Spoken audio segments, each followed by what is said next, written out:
ou wesh l'équipe, FIFA 22, Algérie, on va en parler un peu. On va parler déjà au niveau, est-ce que l'Algérie sera dans le jeu ou pas? Non, l'Algérie, elle sera pas dans le jeu. Je vous le répète, en tout cas moi sur ma chaîne, je fais pas des vidéos. Je faisais des vidéos sur FIFA 16 la première fois que j'ai commencé, ça a toujours été mon thème. euh, FIFA et l'Algérie, je faisais beaucoup de mode fut, etc. à l'époque. 17 aussi, 18 j'ai un peu arrêté, 19 moyen, FIFA 20 un peu, FIFA 21 la dernière j'ai rien fait. On va reprendre, donc si déjà ce thème-là vous intéresse en dehors des vidéos de l'équipe nationale d'Algérie, abonnez-vous, mettez la petite cloche. Là, ça va arriver très très prochainement, beaucoup beaucoup d'épisodes sur ça. Et voilà. Donc ne vous faites pas d'illusions, elle n'y sera pas, ni en équipe normale, ni genre sur une fausse licence, etc. Et encore, je vois pas trop l'intérêt des fausses licences. C'est un autre sujet. Prochaine étape, prochaine partie de la vidéo, simplement. Là, c'était une petite aparté. On va faire pronostiquer les notes que les joueurs vont avoir sur FIFA 22. Actuellement, on a trois joueurs connus, Mahrez, Benasser, et aujourd'hui qui est tombé Zorgan. Mahrez 86, il prend plus 1, Benasser 80, il prend plus 5, et Zorgan, c'est un nouveau, il apparaît dans le championnat belge, donc carte nouvelle. Pour le reste, on ne sait pas. Maintenant, ce qu'on va faire, c'est que je vous ai préparé une vidéo avec l'équipe FUT d'Algérie sur FIFA 21. On va voir les progressions qu'il y a eu avec les dernières cartes, etc., sauf Atal.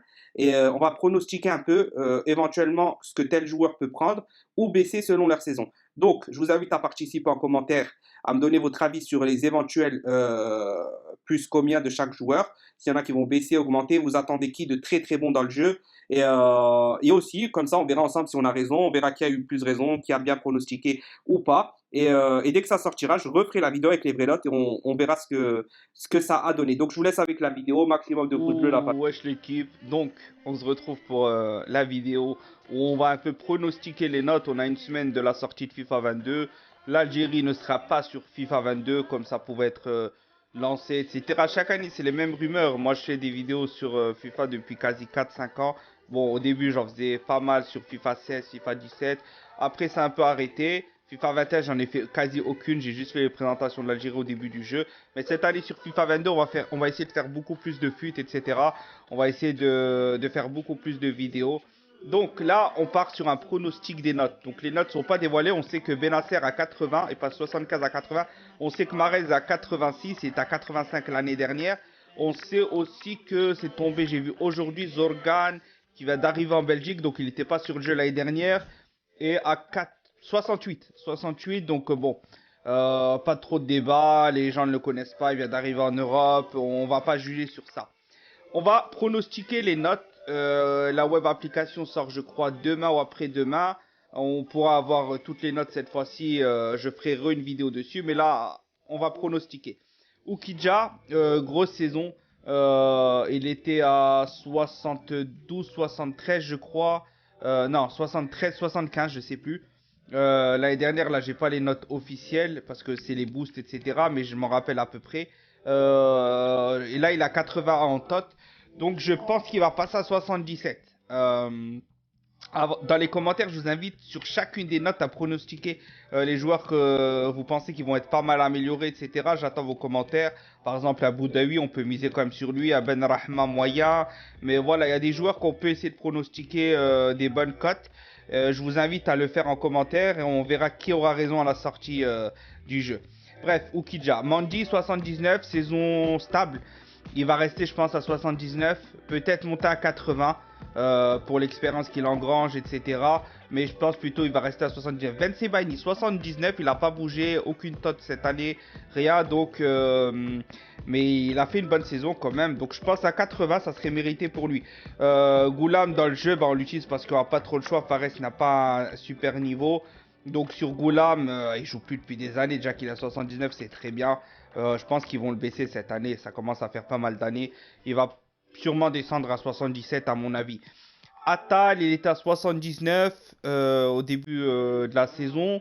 Il a eu sa carte qui est montée jusqu'à 94. Plusieurs cartes 82, 86, 87, 91, 94. Bref, malgré ses blessures, c'est une valeur sûre. On sait qu'il est pisté, qu'il augmente, etc. Il a juste son problème de blessure. Je pense qu'il va monter à un petit 82, je pense, à Tal. Un petit 82, ça serait quand même mérité pour le potentiel qu'il a malgré les blessures. Donc moi, je mise sur un 82. Ensuite, on a Marez. 86, c'est connu. Benacer, il va monter à 80, l'une des plus grosses montées. Ce qui est normal. Et ça prouve que malgré les statistiques But, passe, etc. Il n'y a pas que ça qui compte, il y a ce que pensent les médias, la cote qu'a le joueur, etc. Et là, il va monter à 80 et c'est bien plus raisonnable. Sachant qu'il était à 75 alors qu'il avait été le meilleur joueur de la CAN. Boudaoui, bonne prestation, il va monter à 75 à mon avis. Il va devenir carte or, donc nickel.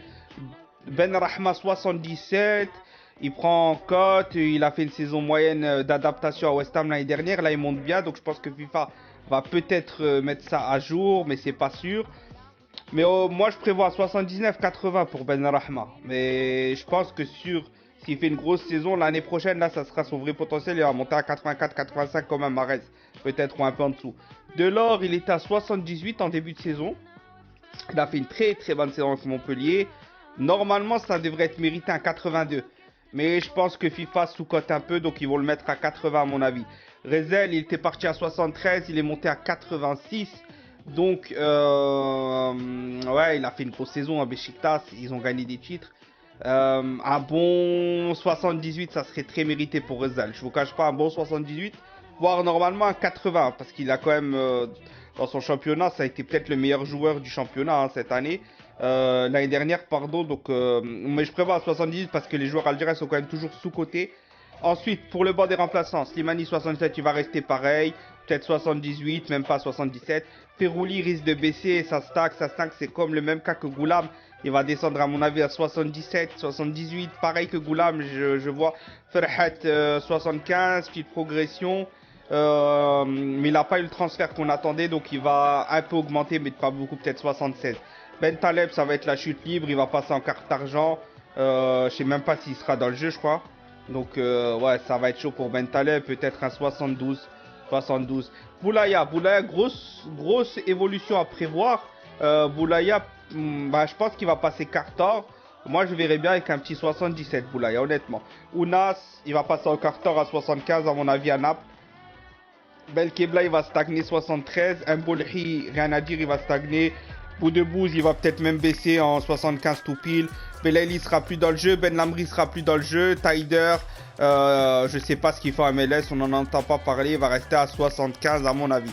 Donc voilà, pour les autres joueurs remplaçants, etc., on va pas les faire. Là, j'ai mis les principaux. On verra ce que ça donne. Participez en commentaire, dites-moi vos avis. Est-ce que vous trouvez que eSport toujours sous-cote les joueurs algériens dans le jeu? On sait qu'au niveau du transfert du mercato, le joueur algérien est toujours sous-coté par rapport à ce qu'il vaut.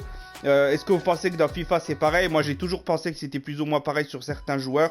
Par exemple Mahrez avec la saison qu'il a fait 86, non, normalement c'est 88 minimum, voire 89. Juste un peu en dessous de De Bruyne, c'est inexplicable. Mais bon, c'est pas grave. On verra ce que ça donne. En tout cas, cette année, il y aura beaucoup de vidéos. On va essayer de faire un maximum de vidéos sur FUT, des matchs simples en division rivals. On va essayer d'aller faire des FUT champions avec que l'équipe d'Algérie. Ça, je vous cache pas que c'est très très difficile parce que les joueurs sont pas au niveau. Les gens prennent des cartes cheatées, des boosts, etc.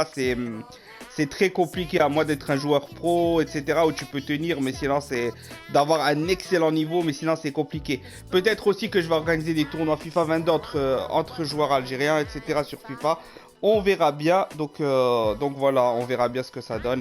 Et voilà, j'espère que la vidéo vous aura plu. Participez en commentaire, on se dit à la prochaine. Allez, ciao.